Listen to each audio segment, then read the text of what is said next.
Good evening. You have to learn not to touch the equipment. Good evening, everyone. My name is Elizabeth Hendrick, and I serve as chair of the Blandy Lecture Committee, which is a committee that works out of the Alumni Association. And it is my delight to welcome all of you here tonight for this lecture by Dr. Rita, who will be introduced shortly by Dean Kittredge. I'd like to extend a special welcome to the students that are here tonight. Yeah, absolutely. And all of the alumni that have come, not only here, but all of those and our friends who are watching via Zoom. Do we have a final count on the number of folks that registered using Zoom tonight? It's okay if you make up a number. We just want to be able to put it out there. Yeah. 103. Okay, so we have a pretty good group online as well that will be tuning into this lecture, and then we have Dr. Bader-Say, who's got his class here tonight as well, and will be following up after Dr. Brock's lecture. So it's going to be a full evening. Get comfortable and enjoy this. There is a tradition in the Blandy Lectures to each year at this event to present the Hal Brooke Perry Award to an outstanding alumnus. This award is made to an alum who exemplifies exceptional ministry to parishes, dioceses, or communities or ministries locally, regionally, or worldwide. This year's recipient, voted on by members of the committee, is Chaplain Lauren Peters, who is joining us virtually from his home in Edmonds, Washington. Welcome, Lauren, and congratulations.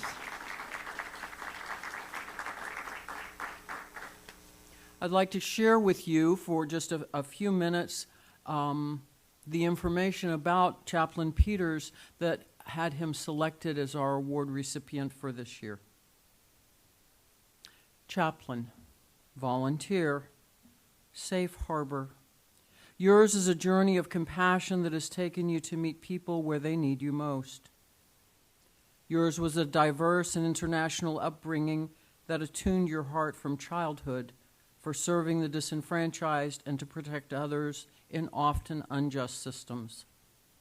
You graduated from the University of the Ozarks in 1986 with a Bachelor of Science in Psychology and went on to obtain a Master of Public Health from the University of Alabama at Birmingham in 1991. With an early career that focused on the health and well-being of those confronted with the stark challenges of AIDS at the height of this country's epidemic, your passion for serving people led to your answering a call to hospital chaplaincy.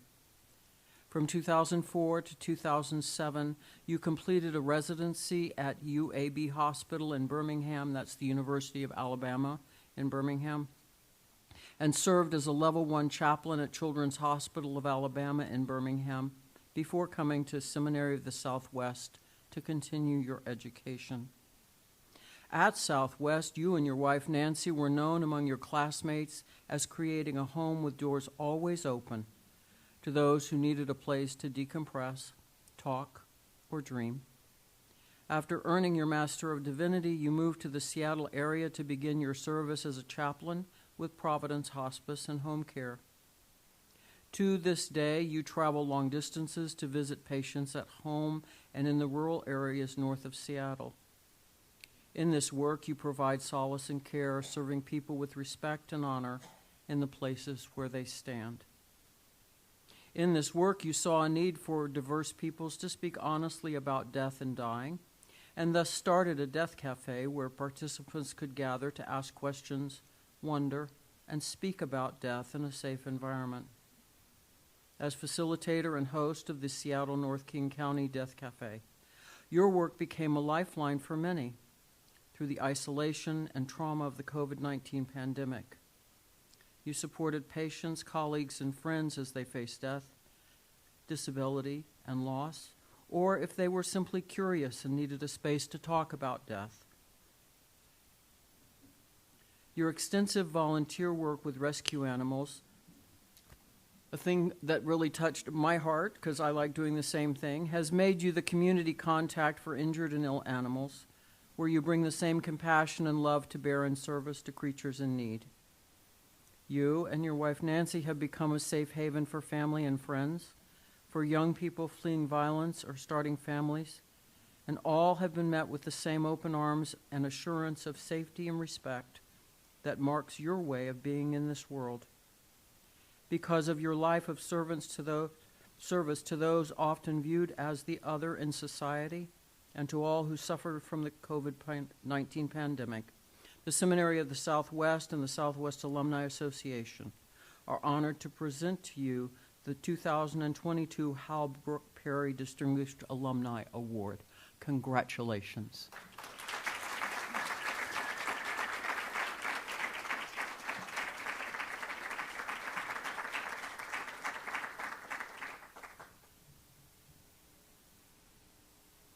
Shalom, salam, erini, buenas noches, and good evening to everybody. While this sort of attention is not altogether comfortable for me, I really am grateful for your recognition, and I appreciate you and all the good work and care you do. We all know we don't do any of our good work and care on our own without the support of others. I'm going to take this opportunity to also recognize my wife, Nancy, a decidedly more capable person than I can ever hope to be, and our daughter, Erin, who still lives in Austin, and whose big heart often puts both of us to shame. Of course, there are so many others, and I can only hope over the years I've let them know how much I appreciate them. I'm aware my receiving this recognition at this particular time is related to my being a healthcare chaplain, to all of us having lived through these past 2+ years, having lost loved ones and others under our care, and this evening to being fortunate to have Dr. Brock, a distinguished researcher in moral injury, as our speaker. I love being a chaplain, certainly as much as you love being what you are. We are all needed in this tapestry of life, and that's where I would like to focus my brief comments this evening. I recall early in the first term of my junior year, a small gathering with local chaplains who had ties to SSW. I recall these chaplains were gracious with their time and spoke openly and honestly with us. One thing I remember them sharing in particular was how, as chaplains, despite being priests as well, they felt they were treated as second class because they weren't serving in parish ministry. Well, I had had enough experience in both chaplaincy and the church by that time to not really be surprised by this. Still disappointing to hear, though, as there seems to have been a long history of this attitude of dismissiveness. And frankly, overall, not much has changed yet. I believe the fallout of this limited change was acutely and particularly experienced by clergy, clerics, and other similar leaders of gathered communities during the first year or so of the pandemic, when the strict lockdowns and lockouts were in place. Where community leaders could not go, we chaplains could.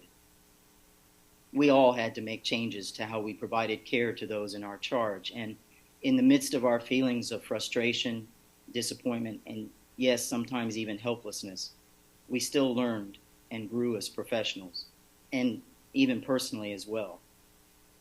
Most of us survived. Some of us didn't. May their memories be a blessing. And some of us who survived suffered burnout and left our professions, at least for now. I've managed, as W.H. Auden put it, to stagger onward, sometimes rejoicing and, well, sometimes not so much. There's more to learn and more growing to do. There's more that we, as leaders of gathered communities and chaplains, can do together to better protect ourselves and our well-being, and more importantly, to better care for and support our folks we are privileged to have in our charge. History tells us there will be another pandemic, and it likely won't be another century before it occurs. Regardless of any pandemic and all that entails, just in everyday life of caring for our folks, some of whom we are likely to share at one point or another. Our cooperation and collaboration are necessary. The times I've been invited to offer education on healthcare chaplaincy and how it fits into a community, I've used a medical analogy to hopefully explain how that collaboration and cooperation can play out. I think of leaders in gathered communities as family physicians. They have regular contact with their folks. They develop ongoing relationships. They're present for the milestones of life. And then occasionally someone might need a specialist. And speaking as a healthcare chaplain, that's what we healthcare chaplains are. We are clinicians who specialize in spiritual, philosophical, and religious care. The care chaplains provide can be quite different from the care that leaders in gathered communities provide. Chaplains are honored to care for people in particular circumstances, and to help bear that responsibility and the privilege for caring for those we might share with leaders of gathered communities. I encourage all of us to do more to lay better foundations for this cooperation and collaboration, both systemically and locally. And I just want to add, and I'm encouraged by the strides SSW is taking toward helping lay such foundations. There is so much potential and opportunity in front of us. I know we can be better stewards of what we have and of what we can build together. I really do appreciate all your good work and care. Again, thank you for this recognition and certainly for your patience these last couple of minutes. As I know you are, I'm eager to listen to Dr. Brock and to receive the wisdom she will share with us this evening. Take good care, and I wish you light and life and peace and joy.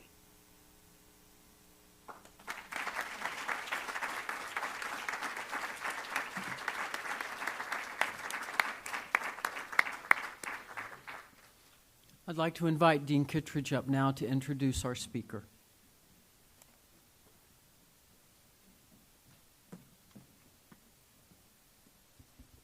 Thank you. And before I do that, I want to thank Liz Hendrick for her work in organizing tonight. We have a little gift for you, Liz. Thank you so much for your work.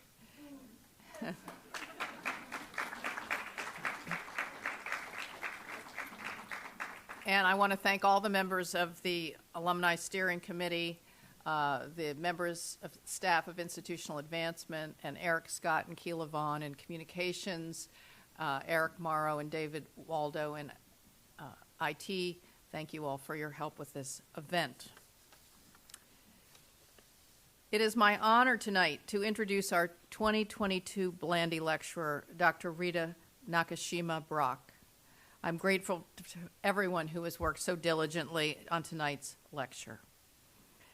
A noted and widely respected theologian, Dr. Brock was the founding director of the Soul Repair Center at Bright Divinity School at Texas Christian University, where she was also a research professor of theology and culture. The Soul Repair Center is dedicated to research and education on moral injury and recovery. She is co-author of Soul Repair, Recovering from Moral Injury After War, and Proverbs of Ashes, Violence, Redemptive Suffering, and the Search for What Saves Us. She is a leading national expert on moral injury and combat veterans, and has offered trainings for VA mental health providers, for professional chaplains, and for veterans and their families. For 18 years, Dr. Brock was a professor of world religions, philosophy of religion, spiritual biography, psychology of religion, theology, and women's studies, and she held the endowed chair in the humanities at Hamline University in St. Paul, Minnesota. An experienced nonprofit program and institution builder, she was a member of the strategic planning team for the 1999 Radcliffe-Harvard merger that led to the creation of the Radcliffe Institute for Advanced Study at Harvard University. From 2001 to 2002, she was a fellow at the Harvard Divinity School Center for Values in Public Life. Some of us from Harvard Divinity School are very grateful for your work there. She has edited or contributed to 3 manuals for navigating careers in religion for the American Academy of Religion. Dr. Brock is currently the Senior Vice President and Director of the Shea Moral Injury Center at Volunteers of America. She leads the organization's efforts to deepen understanding about moral injury in the many populations who experience it. The center builds on Volunteers of America's work, spanning more than a century, of helping veterans and others who live with this emotional trauma. Please join me in welcoming Dr. Rita Nakashima Brock.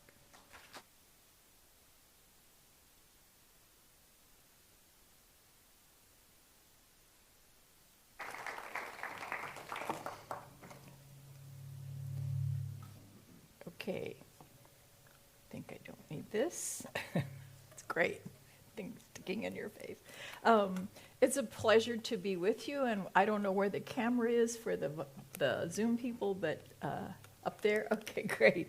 And all of you, it's a little weird to be doing this in person. I've been for 2 years now doing this on Zoom. I actually had to put on clothes below my waist and a few other things. But it is really great to see faces and feel you in the room. I've missed this. I've really missed this. I'm going to say a little bit about how I got into the work on moral injury, because I'm probably one of the unlikeliest people to have wound up doing this work. I was a feminist theologian and a professor for a long time, but I was a peace activist, and I got interested during the Iraq War when the peace movement seemed to have no impact and the war kept grinding on. I thought maybe there's another approach. So a friend of mine and I decided, Gabrielle Latini, and I decided to create a truth commission on conscience in war, because we realized that veterans don't ever get to talk about their war experience in the context of its moral implications. And in the middle of planning for that, we were sent this essay in 2009. The Truth Commission was held in 2010 at Riverside Church, but in 2009, one of the commissioners was a VA chaplain, and he said, you all need to see this article. And it hadn't even been published yet. It had been accepted for publication, but it was a pre-publication copy, and it was about moral injury. And Gabrielle and I looked at each other after we'd read it and said, this is what this is all about. This is what the Truth Commission is about. So, and then the Truth Commission's, we had 100 commissioners, and they voted unanimously that we needed to do public education, and especially education of religious communities about moral injury, which is how we wound up with a Lilly grant to do the Soul Repair Center, and then how Volunteers America got interested and invited me to come over and do programming for them. So that's how I got into the work. But I'm also the daughter of a military veteran. His first assignment was Normandy. I did not know that until he had died, and I got his military record from my senator.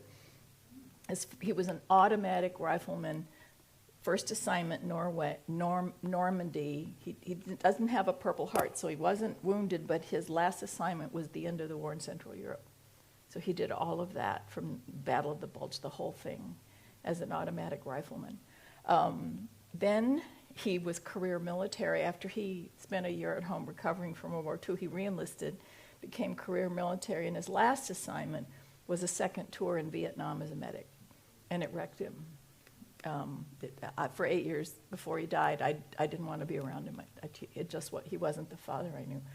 So I have had a personal experience in my own family of what moral injury can do to your family. And so it's personal for me, but I had, when I started this work, I couldn't have anticipated in the middle of all of this. We just had done a really great evidence-based study with veterans. We pushed 100 veterans through a 50-hour program. We proved it worked. We were working on crunching the numbers, and the plague hit. And we had to shut it down because it was in person. But then the plague arrived, and everybody has moral injury. It was never limited to veterans, but it was only being studied pretty much in veterans because that's the population it was identified in.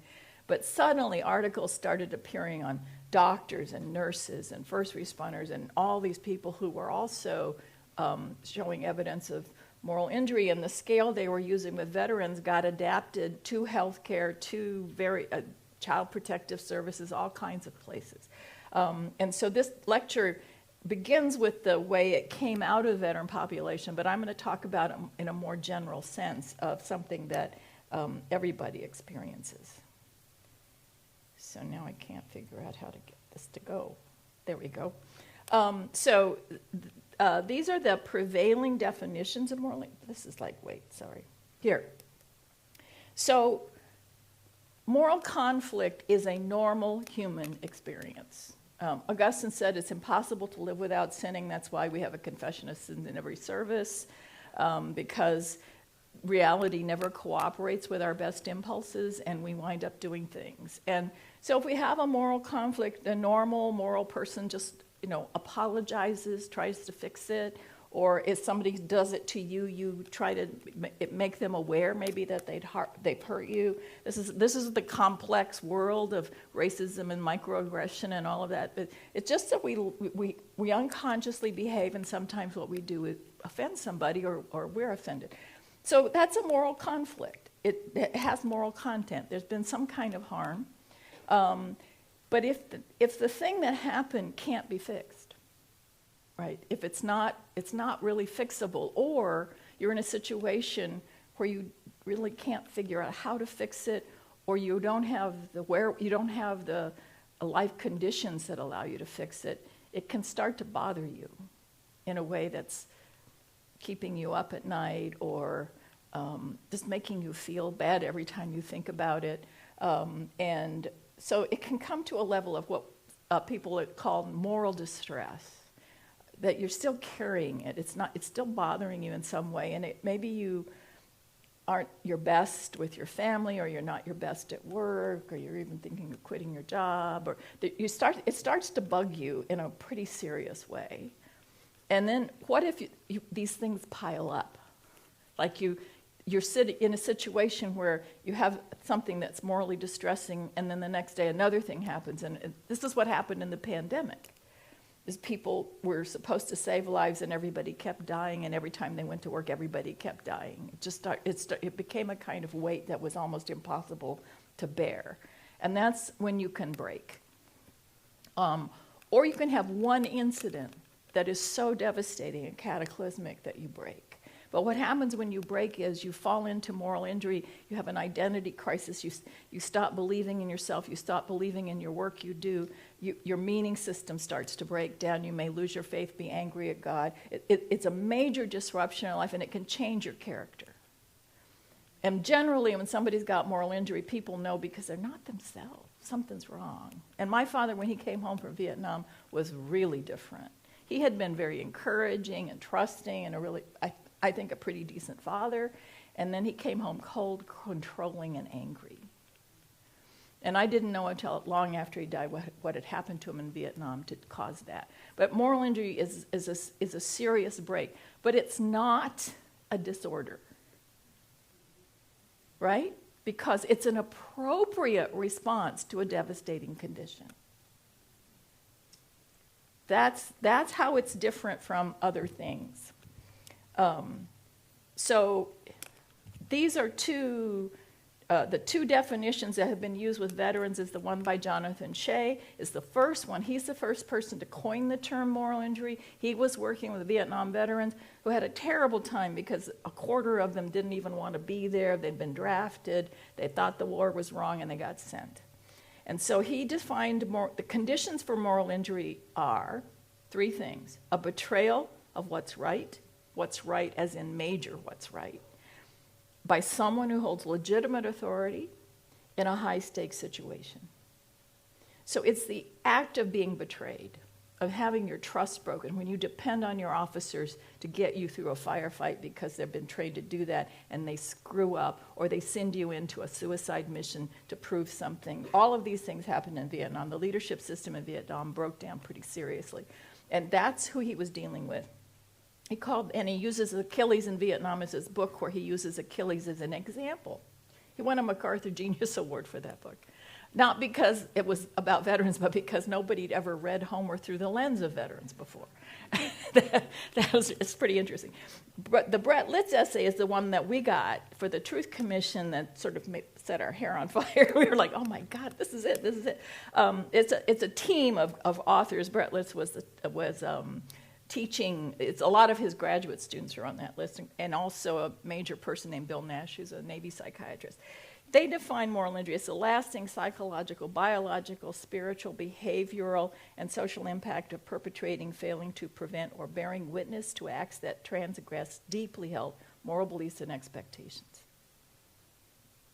So it's a major, you see the list: psychological, biological, that's like your physical health, spiritual, behavioral, and social impact of what happens to you when you lose track of who you are and you can't figure out what it means to be alive, or you don't believe you're a good person anymore. I've heard people say, I became evil. So that's moral injury. Larry Graham, who's a pastoral theologian, wrote a book that's more general about moral injury, in which he defined these two as countervailing definitions. So one is receptive, you receive the harm, receptive moral injury, and agential, you're the agent of the harm because you inflicted it, failed to prevent it, witnessed it, whatever, but you're involved somehow in the harm itself. So he refers to those two terms. I think they're helpful. I also think most people have both at the same time. Because I certainly know people, you will hear Holocaust survivors say, all the good people died because I stole food. Right? So they've been betrayed, but they also did. And often survivors of terrible conditions do things that they lie, or they do things that make them feel like they may feel evil from doing something, or they may feel so contaminated by the act itself that they feel dirty and disgusting and evil themselves. So it's very complicated. It's not so clean as to say you have one or the other. I think they both can occur at the same time. So the differences between the three things that are often talked about together are trauma, PTSD, and moral injury. So trauma is an intense emotional response to an actual or threatened, overwhelmingly harmful event, and it can be emotional or physical. But you are terrified that you're going to maybe die, and it can lead to unpredictable emotions, changes your relationship to the world, and there are physical symptoms attached to trauma like headaches or nausea or insomnia sometimes. But trauma has to do with the effect of the feelings during the event. So it's the event itself and the feelings it elicits that is what inflicts the trauma. And PTSD is a common response to being traumatized because your fear center is overactive and it won't calm down, and it disrupts your everyday life because you're afraid of things and nobody else can figure out why you're freaking out. Or you can have phobias, or you can have dissociative episodes. There's memory loss with PTSD because your fear center, when it's in a terrorized mode, shuts down your memory processing system. Your hippocampus, your ordinary memory processing system, isn't working because, of course, if you're terrified, you don't need to think about it or remember it. You just need to get out of there. Do something. So your fear center is in that hyperactive mode. But when you can't calm down and you can't remember, the memory comes back as a flashback, as a dissociative episode, or as a nightmare. And these are all very debilitating. They really interfere with people's ordinary lives. And the treatments for PTSD have gotten better and better and better. They really have worked on it. The VA especially has worked on it. And so they have very effective treatments for PTSD. How we got to moral injury was because they knew that. They were doing all this treatment, and the suicide rates for younger vets kept going up. So something else was wrong, because they thought the PTSD was the cause of the suicides. And so this group of clinicians in San Diego and Boston and other places started saying, what else are we hearing? What is going on? And what they came to was moral injury.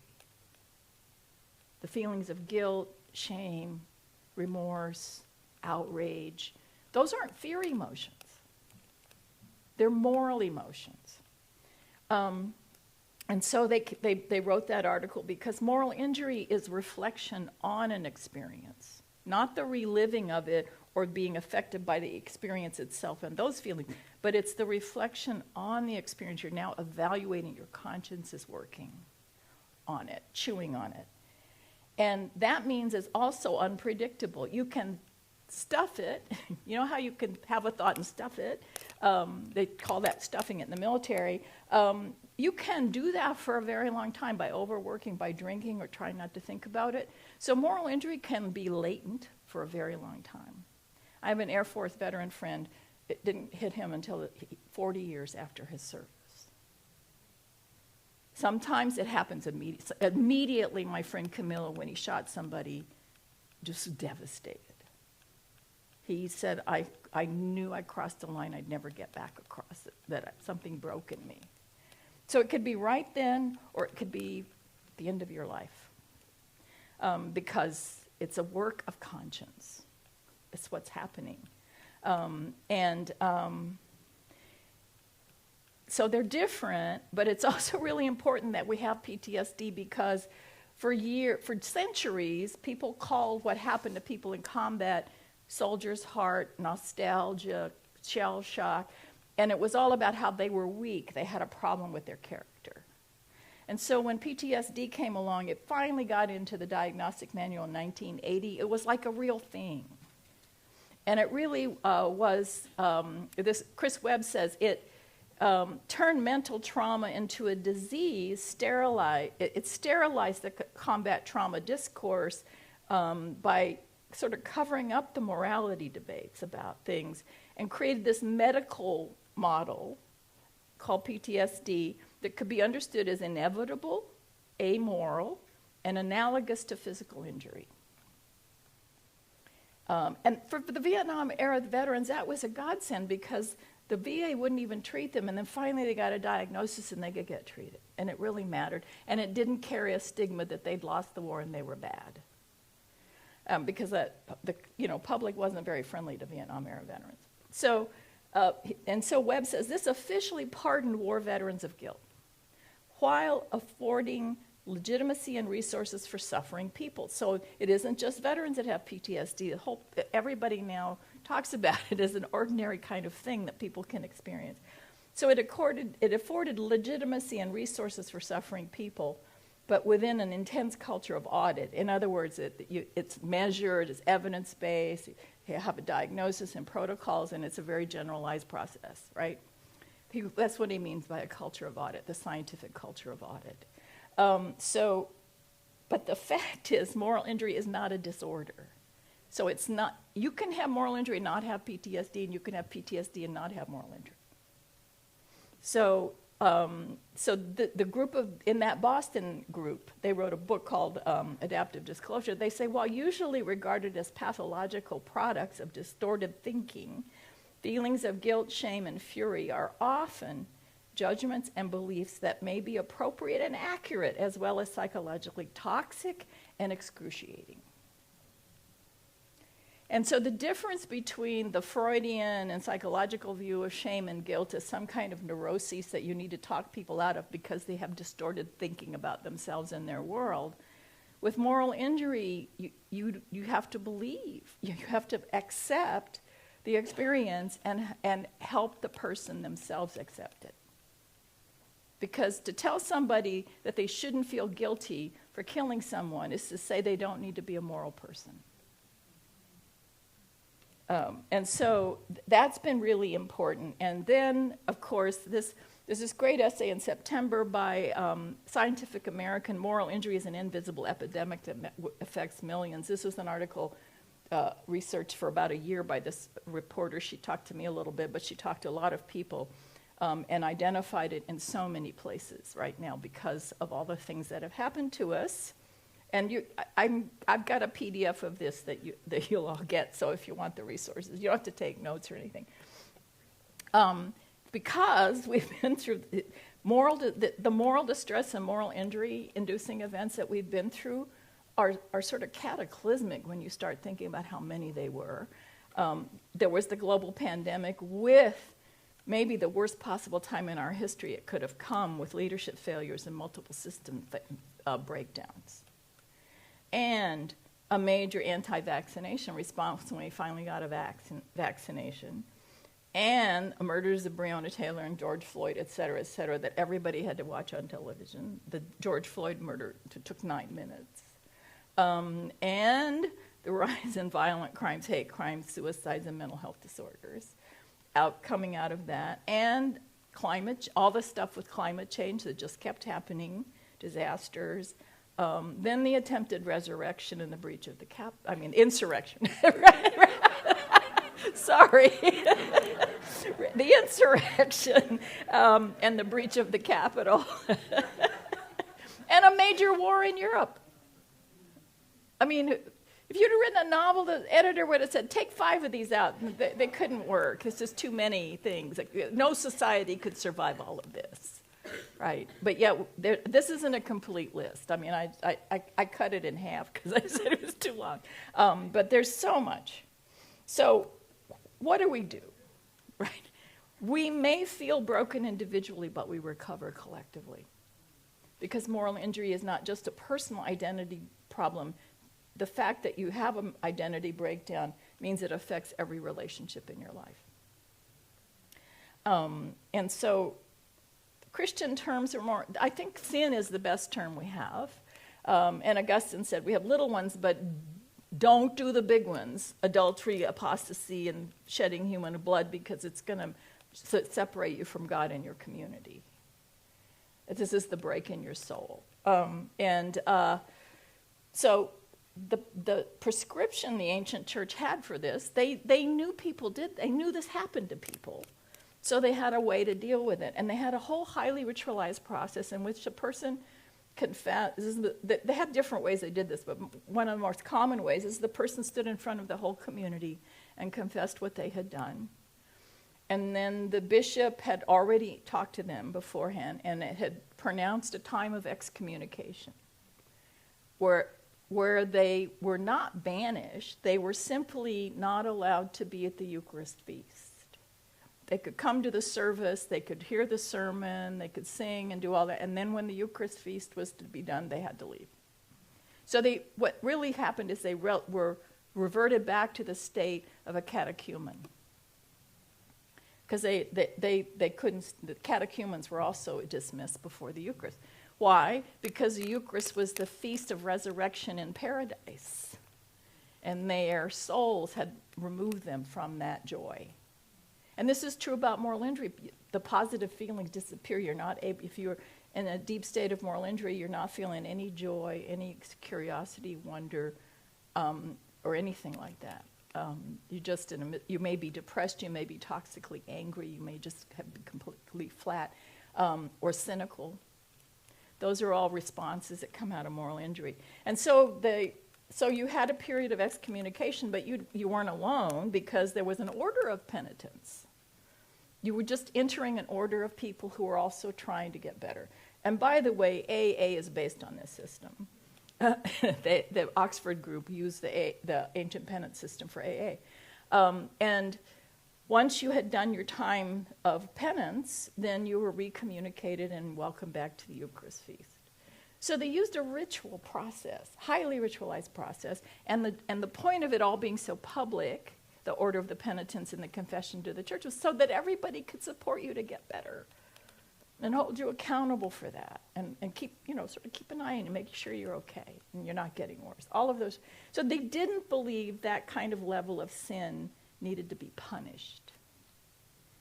They believed the person needed to be rehabilitated because they didn't want to lose them. So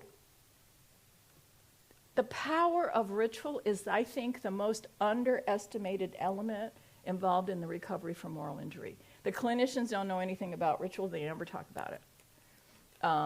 And in pastoral counseling, it's a slightly different approach.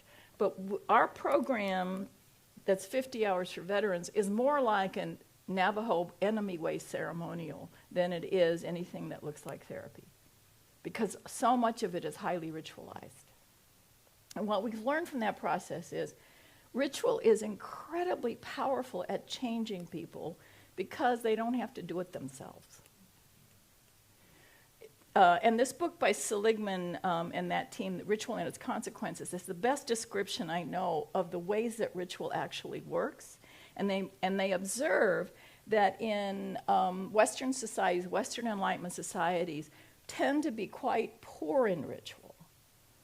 And so if you go to a culture that's thick with ritual, you go to Japan or Korea or certain countries where every social interaction practically is ritualized. And that's why anthropologists want to always go somewhere else to study cultures, because there's no ritual worth doing here. And Tanya Luhrmann, in her book How God Becomes Real, is an anthropologist who decided to turn that on its head. For her doctoral work, she studied Druids in England, in London.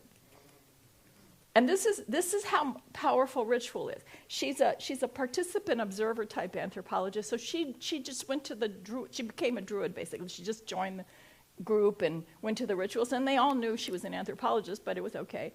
And she said she was doing this for 3 or 4 months, being inside that Druid ritual community. And she said one morning she woke up and she looked out her window and she saw a group of Druids outside her window. And it took her a minute to realize, no, they weren't really there. That's how powerful ritual can be. It planted something in her brain that she didn't consciously know was there. And so ritual has that capacity because it does a lot of work. And if you don't have rituals, then all you have is your personal sincerity. And so what Seligman and his team suggest is that the Western cultures put way too much weight on personal sincerity. And people it's tiring to always trying to figure out what to do right because what you think of it and all of those sorts of things. And what rituals do is to put you in a liminal space, right? Rituals they're not in ordinary time and space. So you know, even like the reception stopped and we had a ritual. And that ritual was not the reception, yet it was there in the reception. But we had a prayer. It's very simple. A ritual can be 1 minute, right? But it separates ordinary time out and says something's going to happen. So get ready. And so the first act is, of course, that get ready, that play ball. And suddenly you're in a world that's not ordinary time and space. And you know, an invocation can do that, a prelude can, and there's ways that rituals get marked off. And so there's a container for what's going to happen. Everybody knows it's a beginning, a middle, and an end. And there's something about that lets people kind of use their imagination, maybe even sing and do it. And they may not even feel it really, but they do it. And somehow doing it is the thing that changes you, because you get to, you know, hear a story and imagine yourself as other characters. It sort of frees you from your personal sincerity attachment. And when it's difficult stuff, when it's like death, I think we all really got how important death rituals are. From 2 years, we can do them, right? Regular memorial services and funerals, things on Zoom are just not the same, especially when it's someone you deeply love. So when you have chaotic forces like death and tragedy and violence, a ritual is really, really important for helping people manage those chaotic forces and not be completely swallowed by them. And then they also allow you to use your imagination with other characters, and you sort of step out of your own subjectivity, and that gives you a capacity to observe yourself in different ways. You can override your own personal sincerity that way and be empathetic with others, and somehow that actually changes you. And there's hardly any other way to do it except through ritual. So Jonathan Z. Smith, many, many years ago, wrote an essay on the subjunctive value of rituals, that as-if quality. You create an imaginary world. It's like in church, when you pass the peace, you don't like everybody you shake hands with, right? Yeah, but you do it because you believe that that's how the world should be, that we can all pass the church. So it's a sort of, as if I liked you, I'll shake your hand. Right? And that can make you more aware of things. I don't know how many times I've been in Sunday school classes with people whose politics I couldn't agree with, but somehow I liked them because we were in this process together. And so ritual has that capacity. These are images of adolescent rituals, because a ritual can take you as a young girl in a Jewish bat mitzvah or an Apache adolescent ceremony and have you do adult tasks to confirm the fact that that's the state of life you're moving into. A wedding is another kind of ritual like that. You take two people and you enact the thing they're moving into. And it confirms it for the whole community, and you have a status change in your society through rituals. So rituals are really, really, really important, but they're dangerous. They're really dangerous because you can get into a system that in which a ritual will change you in a way that's not good for you. So, and I think that the Christian white nationalism is that kind of space, where you have a very overdetermined world of religion and politics that's basically fundamentalist, that seeks to overcome the chaotic social worlds of distinction and difference that make life difficult. And the complex taxonomies of the secular nation state, all the kind of forms of knowledge that are not religious knowledge that a lot of us use in our own, there's a sort of resistance to that in fundamentalism. And this is from the Seligman book. They define fundamentalist movements as global, not just Christian nationalism, but many religions in the world are now having these fundamentalist movements where they make totalizing claims of authentic belief, and you have to personally believe these things. And if you are part of it, then they say that they're not traditional movements, they're prototypical modernist sincerity movements. So if you lose your sincerity, you're no longer in that community. Any doubt is not allowed. Then they think of it as a global phenomenon in opposition to modernism. And so they use personal sincerity to create a kind of uniformity of individual sincerity and then guide it in ways that are ideologically constructed around election, divinity, special race, gender, etc. I think that's what we saw on January 6th. Jesus in a MAGA hat, people blessing the Senate chamber on behalf of themselves. All of that was part of that insurrection. It is deeply committed to that kind of Christianity. Some of them, not all of them, are in it for that reason. But what they say is, if you take ritual theorists from other traditions seriously, it can teach us the tremendous dangers of trying to build a totally coherent world of authentic individual truth claims. And that's always the danger of ritual. And the interesting thing to me in this book is that they never talk about the U.S. military, which I think is the most ritualized society on the planet. Right? They can take somebody 18 and in 9 weeks make them part of a unit where they would die for someone they don't even like. It's an astonishing transformation because everything is ritualized. Walking, sleeping, eating, greeting, shooting, everything is ritualized. So, and we do nothing at the end of that process to help people ritually get out. We just dump them on the street.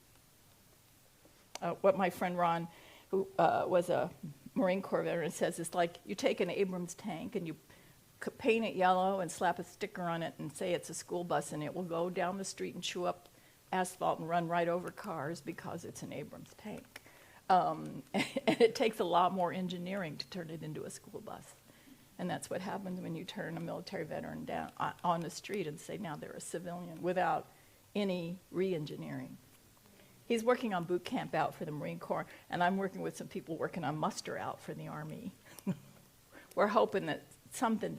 So, and of course, rituals use spiritual strategies. They use song, they use singing, sometimes contemplative things, but all of these things, especially the contemplative stuff, help to calm down the cortisol and stress in a body. So they're really important if you've got somebody who's stirred up and upset emotionally. Those strategies in self-work and nature and beauty. People who have moral injury have a hard time feeling gratitude or pleasure.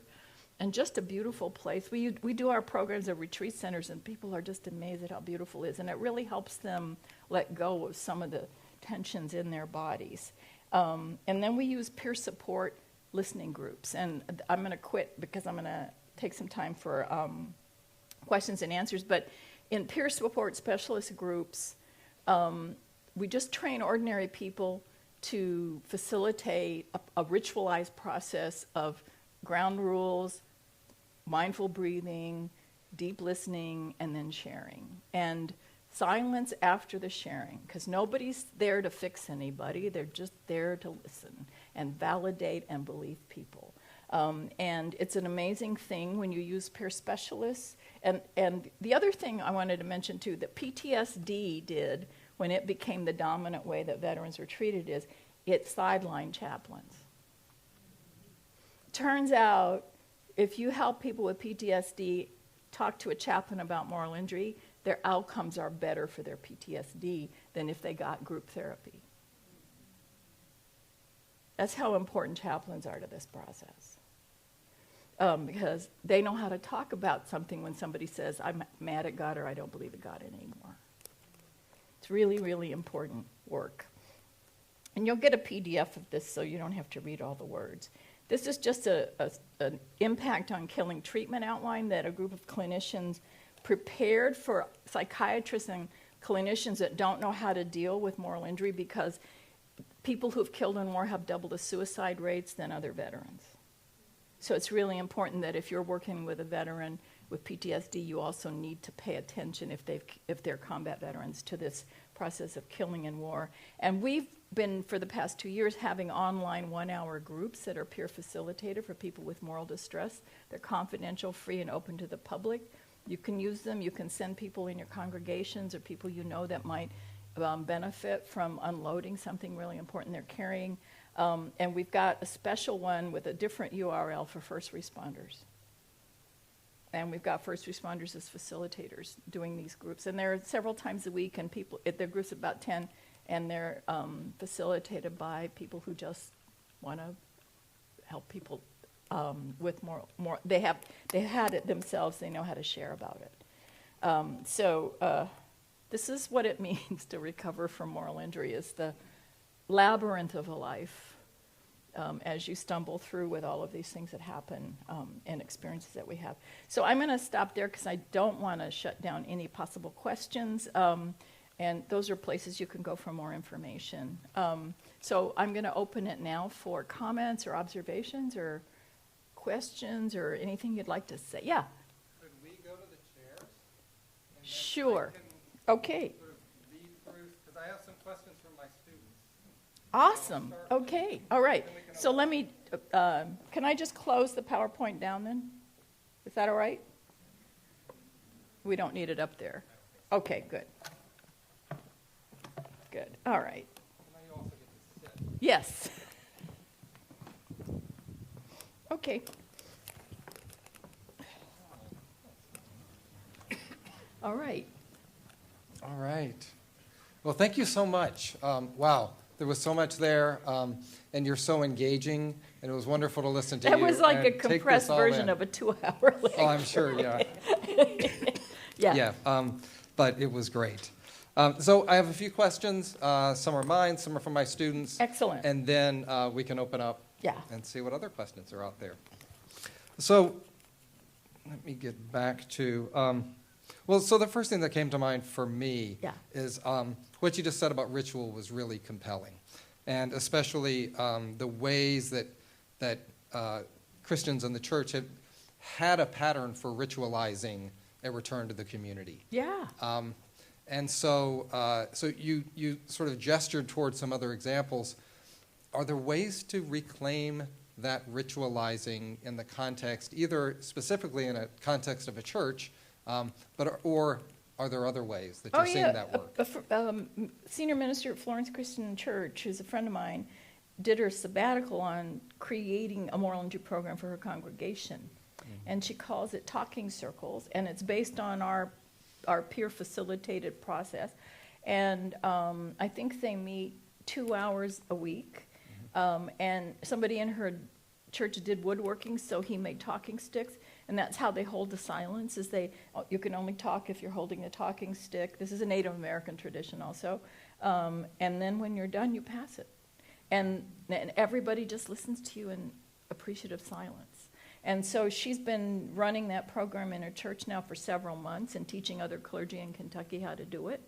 And she went through our program, through our facilitator training program, and so then she could train facilitators in her church on our model. And so we offered a workshop at the Regional Assembly a few weeks ago, and we had 21 clergy wanting to learn how to do it. So it's not hard. It's a little bit different from normally how we have conversations, so you have to help people understand why the silence is so important. There's something utterly magical about a whole group of people who are there to listen and want to help each other, support each other, and you share something profoundly difficult. You may even melt down. You may just be weeping. And nobody tries to make you feel better, or they just sit and say, oh. And it's this long silence. And when that happens, I think it's incarnation. I think there's a spirit that happens where everybody is taking that person's experience in and letting it settle inside. It becomes so real. And for the person who shared, it feels more vivid and authenticated and validated when other people are going, oh. And somehow their empathy, your sharing, makes a positive thing happen with a terrible experience. And so often somebody, at the end will say, oh, what you said, something similar like that happened to me. And it was so helpful that you said. And then the worst thing ever happened to you becomes something that's of value. And the other thing is, sometimes people unload something they've never said before. And they're surprised they say it. Or they're really falling apart when they say it. And the silence gives them a chance to hear themselves. And they take it in a different way because it's now something they can reflect on instead of something inside that's just eating them. So there's something about the quality of that ritualized listening, where there's deep listening, where there's silence. And we have this little thing we call a heart gesture. So if you do feel what's going on, you don't have to say anything. You just go like this. It works on Zoom, too. It's the only thing you can see in Zoom. And I've had people say, when all those hands went up, I just felt so good. So, yeah. And it's a really simple ritual. Like comparing this with the whole process you described of confession and the return to the catechumenate. And like that also was an amazing ritual, but it was very complicated. And this sounds very simple. It is really simple. And, and it's a trial thing, so it's been a few months. She has said that it's changed some of the relationships of her congregation, that people are actually feeling closer to each other. And some of the people in her congregation, people like ER nurses and ICU people, and, so it's people who really suffered during the pandemic. Yeah. But I think this is a mission for the church. There is I say this pretty often when I talk to religious folks, there is no other institution in American society that will commit to you from birth to death and take you in and really can't shut you out. And so to form relationships that solid by that process of listening so that people's deepest pain can come out is and that doesn't happen in worship on Sunday. That's not the place for it. But the other thing is, we've done this process at workshops with strangers, and I've been shocked, even in front of people observing like a fishbowl. We just demonstrate how it is, and we ask for volunteers. People will really go deep right away. And I think the ritual is what makes it safe, because they don't know each other. They don't know if they can trust the person with this pain, but the ritual makes that safe. Because everybody's doing it and everybody's listening. Yeah. So you don't even have to do it in a church, you can do it with strangers. Yeah. Yeah. That's amazing. It is. So I want to get back to the description of moral injury. And you wrote in an article, in turning to moral injury trauma, I'm not offering an excuse for terrorism or a justification to absolve people of taking responsibility for their crimes. Right. And underneath that, it seems to me, is you're responding to an implied question, which is, right, if you call this moral injury and you're speaking of it as comparable to other kinds of injuries we might get, right, something happened to me, then are you therefore excusing what happened? And I'm interested in hearing more about sort of that sense of complication around the term. The first group of veterans I ever worked with moral injury was a group of veterans in San Quentin. And I went in. I've never been in a maximum security prison before, and I had a student who was a Tibetan Buddhist, and she was working with a mindfulness teacher in San Quentin, and they had just formed this veterans group, and she knew I was working on moral injury, and she said, "Can you come in and talk to them about?" I said, "Well, sure, why not?" So the person who had to clear me was a Marine Corps colonel named Sonny Campbell, and Sonny got people cleared who were veteran or military related or whatever. And so he got me cleared to go into San Quentin. And I went in with him and the mindfulness teacher and a group of veterans. There's about 20 of them. And the leader, the person who had initiated the group and got it going was a special ops veteran, Marine Corps, who was one of the most interesting people I've ever met. And he was in prison, and they were all in there for a life sentence. And so I talked about moral injury, and then it was a 2-hour session. Every one of them had a war story. They were mostly Gulf War and Vietnam era, and they could relate immediately. I was like, wow, interesting. And so then they had to go to dinner, and I was working in Texas. I just happened to be home that weekend, and so I got to go in. And then about 2 months later, that was in October, December I went, but I wanted to see how they'd done. So Sonny got me cleared again. And I went in and I said, I won't be insulted if you didn't ever talk about it again. I'm just curious because I'm wondering if it was helpful. And they go, oh no, that's all we talked about. It's been so important. It's just changed everything we know about our lives. And each one of them had to say something about how some memory had been.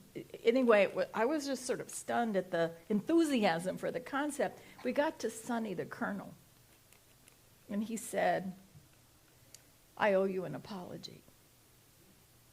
He said, I thought what you were talking about was just excuse making and whining. And he said, but I've seen what that concept has done to change this group and how helpful it was to them. And he said, so I owe you an apology. And I said, it's fine if you're skeptical. It's okay. And he said, no. He said, I'm now thinking about my own Vietnam experience. That's what the whining. And then that program, they do this. This wasn't just for veterans. That my friend, the mindful Jacques Verdun is his name. Jacques does this with anybody who's on a life sentence, and he has groups and groups of violent offenders who have done terrible things. They will tell you what they've done, right? Which never happens, right? But he believes that everybody who's in prison and done a violent thing has an original childhood trauma that drives them emotionally. And so he spends 3 months they only get to meet once a week, so he spends 3 months of a year getting them to form a trust group called a tribe so they can tell each other about those experiences. And he said once they get in touch with their original trauma, he calls it original trauma, they can take responsibility for what they did.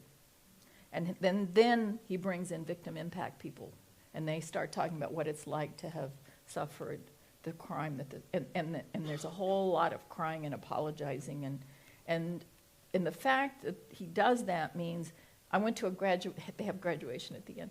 I went to a graduation ceremony, and people just walked up to me and said, I murdered somebody, or I did that. They will just admit it. And they have to sign a pledge to graduate that they will be peacemakers wherever they go, nonviolent. Whether they stay in prison for the rest of their lives or they get out on parole. And they've had, I forget how many thousand people, maybe 1,000, 1,300 come out on parole, and they've had 2 people recidivate.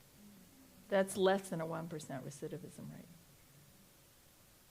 So it can seem like you're giving people an out, but people in that level of pain need to unload the pain before they can see why they're doing what they're doing. And then they can take responsibility. They won't otherwise. They're just defensive, toxically angry, lashing out. Yeah. Mm-hmm. I want to ask one more question, then open it up to everyone else. Let's see, I'm going to pick which one. So this ties into something that you mentioned, and maybe you could just expand on it a little bit. This is from one of the students. You've written that recovery from moral injury is not an individual achievement. Are there examples of how communities move to recover from moral injury? Yeah, well, I think that group of veterans were a community for each other. I think my friends' church groups are working together. We ran this program for 50 veterans in New York and 50 in LA that were small groups. They have reunions, and some of them have become good friends. So yeah, Pretty much all of the examples you've given have been about creating communities. Yeah, exactly. And they're only for a week. Some we never see them again. But the data show, and I hear sometimes from individuals, like I heard from one person in New York. Nobody knew what had happened to him, and he contacted me. He's selling real estate in Texas, and he's doing okay. So they come, and the thing is, I immediately knew who he was, and I felt a connection to him. And the same happens when I go back and we do reunion events. We're also happy to see each other, and of course our online programs are people out of that. The veterans who are the facilitators are the core of the trainers and the people who do our online programs. So we meet once a month, and we spend half the time catching up with each other.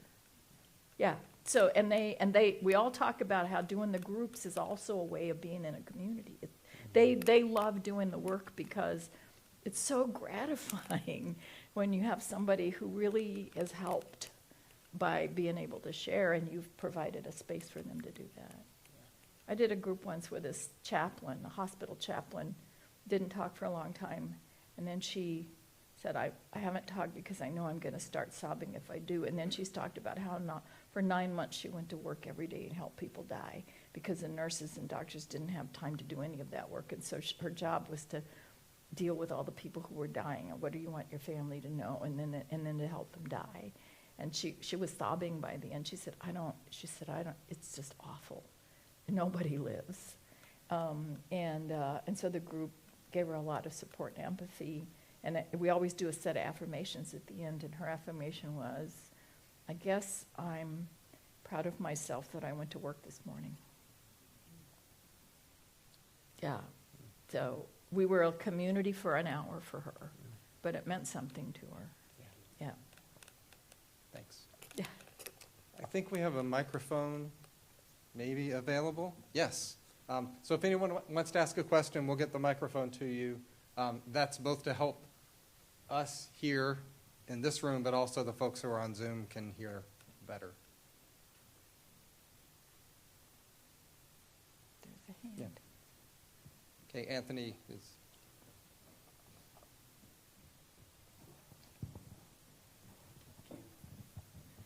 Hi, my name is Anthony. I'm currently an MDiv student here. This past summer, several of us got to do CPE. And my particular placement was in the ICU at Ascension Hospital here. And, having these terminologies now, I can look back and see, the beginnings of moral injury for some of the staff I worked with, some nurses, some families even. And I think even if I'd had those words, I don't know if I would know how to start that conversation, because you don't want to just walk up and say, I think you might be experiencing moral injury. or the beginnings of this. So are there ways of speaking about this with people who may not be ready to talk about it that kind of sidesteps that initial, like, don't diagnose me, don't put a name on it? That's a good question. We had a hospital chaplain named Jen Miller who is a bit of a poet and an artist, and so what she did for her hospital staff was not to invite them to talk about moral injury, but in the break room, she would have these 1 or 2 minute rituals where she would put oil on their hands and just hold them, or just do things that keep them going, to keep them resilient.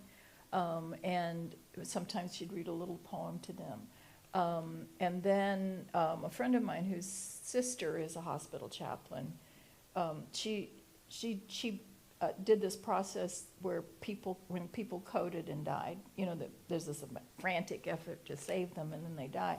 She would go to codes, and if the patient died, she would ask the team to stop for 1 minute. Just stop and take it in. And what she would do is she'd stop, let's breathe. And she would have them do that kind of calming breathing.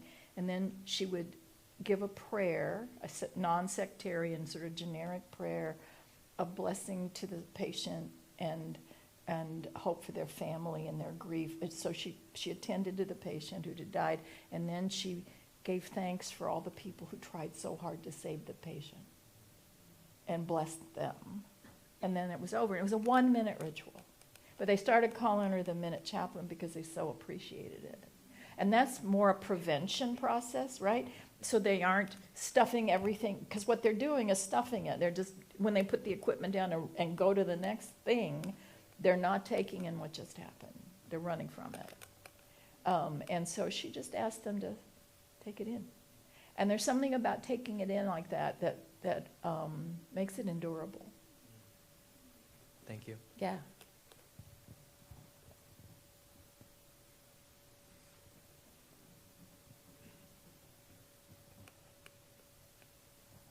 Can groups as well as individuals suffer moral injury? Yes, I'm sorry. That was the whole thing I had to leave out about collective moral injury.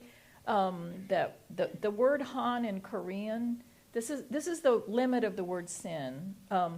Sin talks about commission and omission. So it's something you actually do. It's the agential kind of moral injury.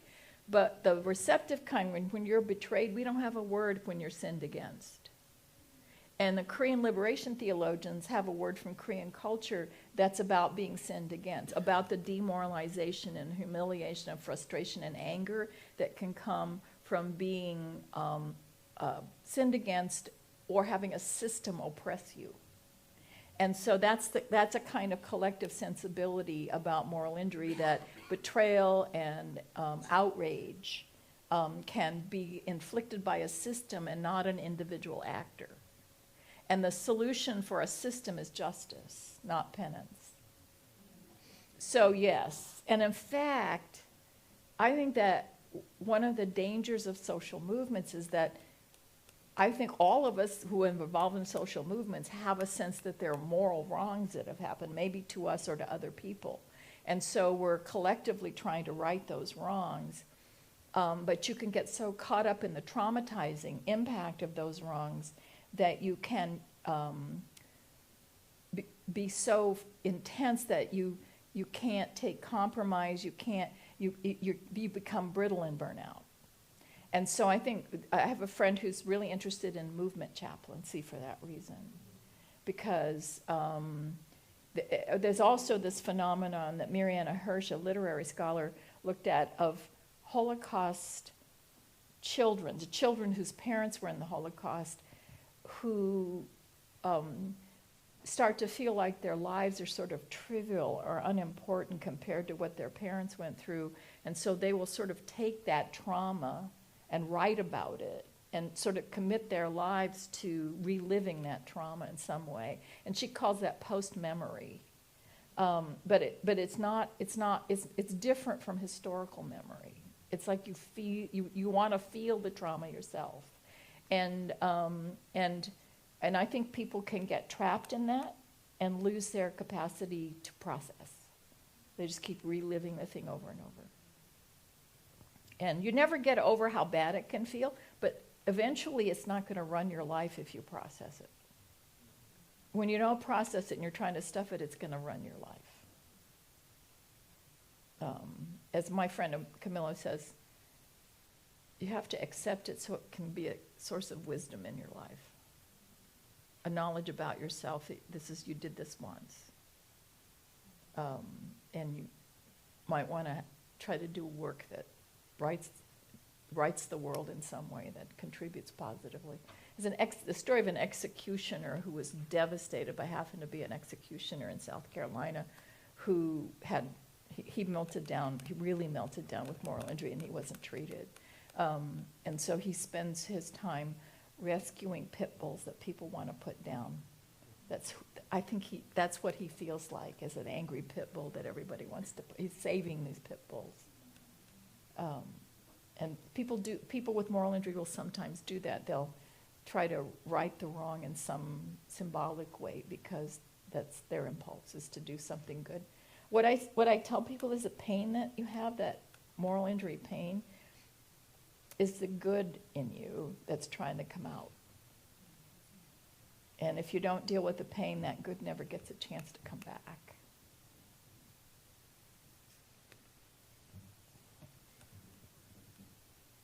Stephen you have a good, strong voice, so do you want to just... Oh, sure. So one of the things that the seminary and the church to which it's related is working on is building beloved community. And that necessarily requires doing some significant anti-racism work. And one of the things my experience has taught me is that anti-racism work creates a condition of moral injury for people who finally understand how they've been implicated with no means of escape. Mm-hmm. The system of racial oppression in which we live. And so, can you give us thoughts about how to deal with that kind of moral injury? That folks finally come to understand what they are implicated in, mm-hmm. and how harm is being done on their behalf, and how destruction is being done on their behalf.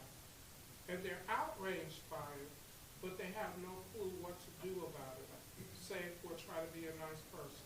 Yeah. I don't think I have a really good solution to that. Dale Andrews, before he died, was working on racism and white guilt and all of that. And I'm really sorry that he didn't get to do the book he wanted to do on that, because I think what he was doing was pretty interesting. But I think anytime you encounter shame and guilt in people, which is a common response to suddenly realizing you have privilege you didn't know you had, and you were thoughtlessly using it. I think for one thing, having a safe place to talk about how bad you feel is really important. And often that can't happen if you feel like what you're going to say won't be received. So it might be interesting to create a highly ritualized process for those kind of conversations, to make it safer for people to talk, where it's not all about their personal sincerity, and where they can feel the safety of the ritual itself as a way to process. That would be what I would try. And there are also other, there are also things like truth commissions, which are interesting. Not all of them are effective, or they are sometimes unclear about their goals. But that can make people aware that they're not the only person who's like that. I think it's also helpful when you don't feel like you're the only person who's as bad as you are. And then to finish a ritual with a thing they can do together, to make recompense or to contribute in a positive way to something. We do that with our veterans at the end of the week together. They have to have something we ask them, we ask them to think of something they want to do positive when they leave. And we had a Vietnam era veteran who decided that he would go to senior centers and talk to people who twice a week who didn't have any visitors. And then he would play chess with the old men in the park. And others who made reconciliation with family members they hadn't seen in years. So giving people who realize all of those horrible things a chance to do something positive is also really important. If you just leave them sitting in the stew of their own guilt, it's not very helpful. Saw a couple other hands over on this side.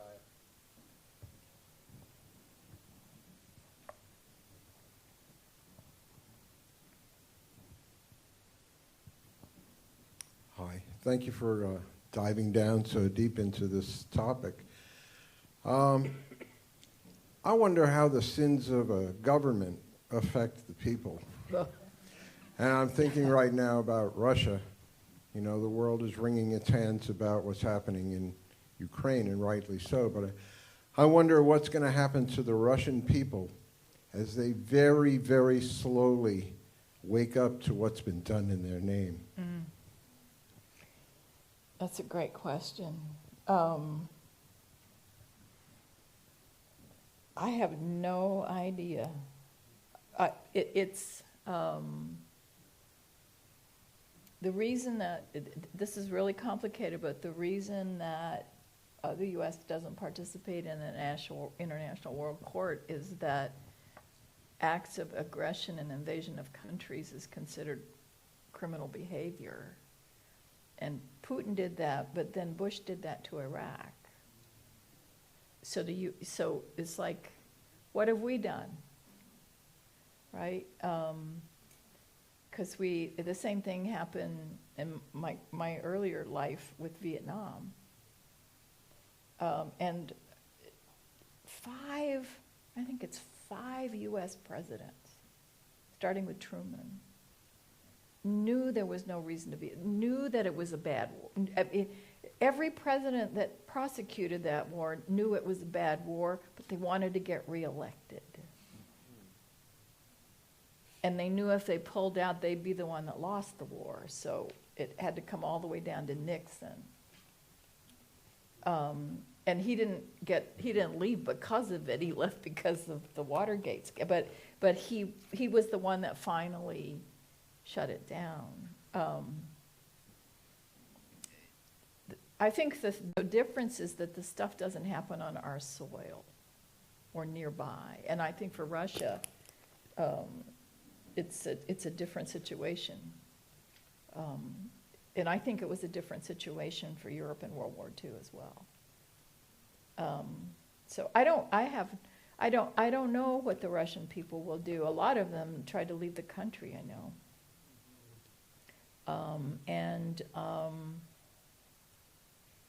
Countries like that, like Cambodia, the Khmer Rouge,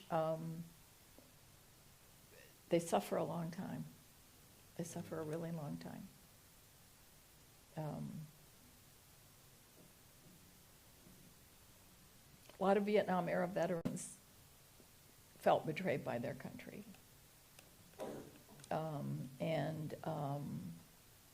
For that reason, some of them ran for public office. John Kerry was one of those. But there were, Al Gore, there were a lot of them that were involved in the Vietnam War that, okay, the government really screwed up and was terrible, so we're going to try to do a better job. And that's one way to handle it yourself. I think that's a healthy way to try to do it. Others, this is another thing that isn't talked about too much. It's talked about a little bit, but a very large proportion compared to the population, there was a much larger proportion of military veterans involved in the insurrection.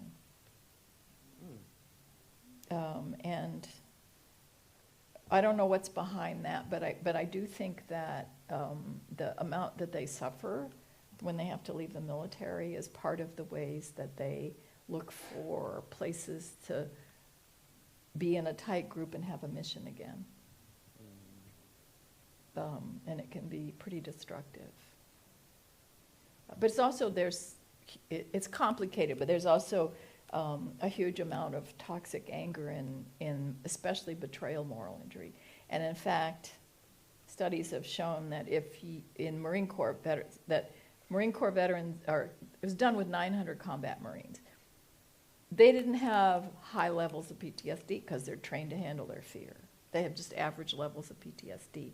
But where the PTSD levels were very high was where they also had betrayal moral injury. So there's something about betrayal that's really toxic. And it may be the anger that's involved in it. Because anger and fear are very close together. In your brain even. Yeah. Yeah, sorry, that was not an answer to your question, but it's a great question. Hello. Yeah. Hi. Michael Williams. Let's make this the last question, so Mikey, feel just make it a special. good one. Oh. Wow, thank you. Love the pressure. Michael Williams, MAR student. Thank you for coming to talk about moral injury. It was very insightful. So I have a question about those of us who feel like we live in communities that are heavily ritualized here in the United States. What do you think about possibly reframing or using already existing rituals that we have for the purpose of addressing moral injury? Absolutely. Chris Webb, who I quote a couple of times, he's an anthropologist. I met him when he was a doctoral student at Duke, but now he teaches in Colorado. He studied as his anthropology PhD project non-Native American military veterans who have found Native American ceremonies useful for helping them heal from war. Because he is an Afghanistan veteran from the U.S. Army, and he was being treated for a long time by the VA for his PTSD, and he said he found it helpful for managing his PTSD symptoms, but he still felt miserable. He didn't feel right. And then he heard about these sweat lodge ceremonies that Native healers will allow non-Native veterans to engage with. And so he went through a whole sweat lodge process. And he said the first thing the healer said to the group of veterans was, you have to learn not to keep wanting to fight people. And we're gonna purge you of that. And so he went through the sweat, and that's what finally made him feel a whole lot better. So they are there. These highly ritualized forms are there. And the VA is paying better and better attention to that. There are some VA places that offer sweat lodge ceremonies for veterans.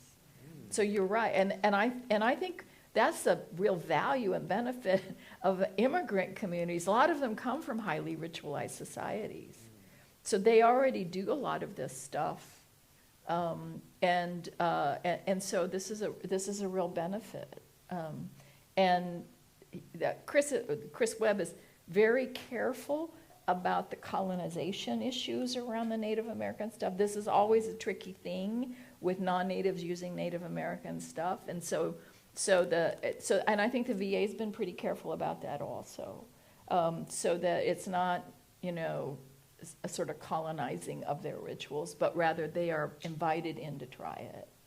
And I did an immersion at Rosebud Reservation once, and I did 3 sweats in 1 week, and it is a really powerful ceremony.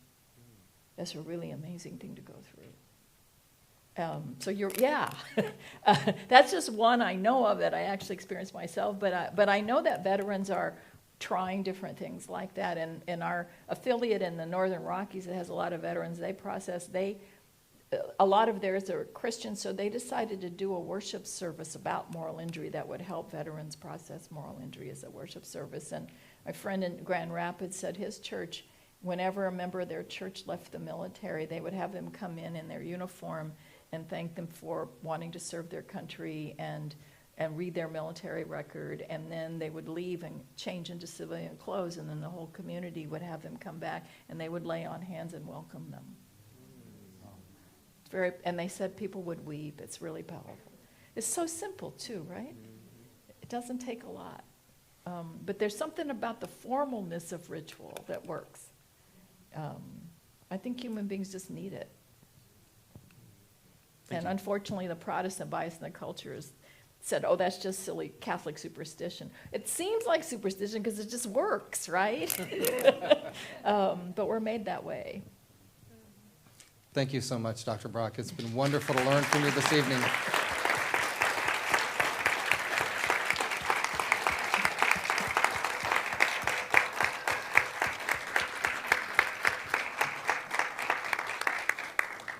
There's more to go, right?